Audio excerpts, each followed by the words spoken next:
Hi guys, in this video I'm going to show you how to change post view emoji on Snapchat.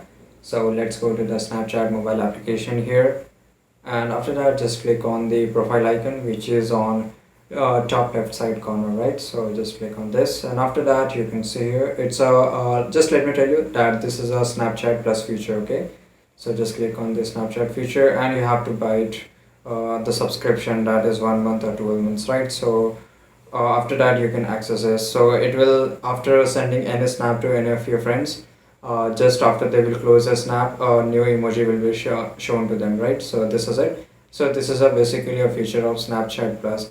So if you can buy the subscription, as you can see here, that is for 1 month and the other one is for whole 1 year. So if you can buy it, and then it is great for you and you can use that feature, right? So this is it guys, I hope you like this video, and if you did, subscribe our channel. See you in the next video. Till that time, take care. Goodbye.